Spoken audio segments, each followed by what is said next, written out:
ઇફકો ચૂંટણીમાં ખરાખરીનો જંગ.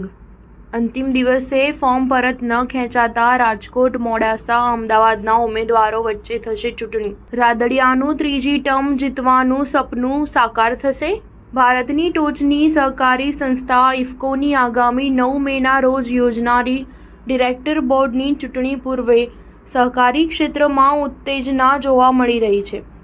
ગઈકાલે અંતિમ દિવસે ફોર્મ પરત ન ખેંચાતા હવે ગુજરાતમાં 3 સહકારી ઉમેદવારો વચ્ચે ચૂંટણી થવા જઈ રહી છે, જેમાં રાજકોટના જયેશ રાદડિયા, અમદાવાદના બિપિન પટેલ અને મોડાસાના પંકજ પટેલનો સમાવેશ થાય છે. સહકારી ચૂંટણીમાં પણ પાર્ટી મેન્ડેટ ફરજિયાત કરવાનો નિર્ણય હોવાથી ભાજપ દ્વારા આ વખતે બિપિન નારણભાઈ પટેલને મેન્ડેટ આપવામાં આવ્યું હતું. જો કે જયેશ રાદડિયાએ પણ મેન્ડેટ વગર ફોર્મ ભરી દીધું હતું અને શુક્રવારે ફોર્મ પરત ખેંચવાનો છેલ્લો દિવસ હતો, પરંતુ કોઈએ ફોર્મ પરત ન ખેંચતા રાજકોટના જયેશ રાદડિયા, અમદાવાદના બિપિન પટેલ અને મોડાસાના પંકજ પટેલ વચ્ચે ચૂંટણી જંગ જમશે.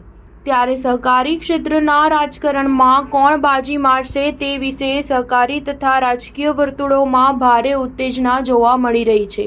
ઉલ્લેખનીય છે કે અમિત શાહની જામકંડોરણાની મુલાકાત બાદ ચિત્ર બદલાયું હોવાનું ચર્ચાઈ રહ્યું છે.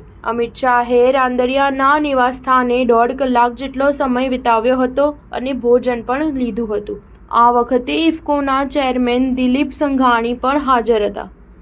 9 મેના રોજ યોજાનારી ડિરેક્ટર બોર્ડની ચૂંટણીમાં ગુજરાત સિવાય પંજાબ, ઉત્તરાખંડ, હરિયાણા, ઉત્તર પ્રદેશ, રાજસ્થાન, મધ્યપ્રદેશ, છત્તીસગઢ, મહારાષ્ટ્ર, ઓડિશા, પશ્ચિમ બંગાળ, કર્ણાટક, કેરળ, તમિલનાડુ, બિહાર સહિતના રાજ્યોની બેઠકો માટે પણ ફોર્મ ભરાયા છે. સ્ટાર ન્યૂઝ 7 હંમેશા સચ્ચાઈની સાથે.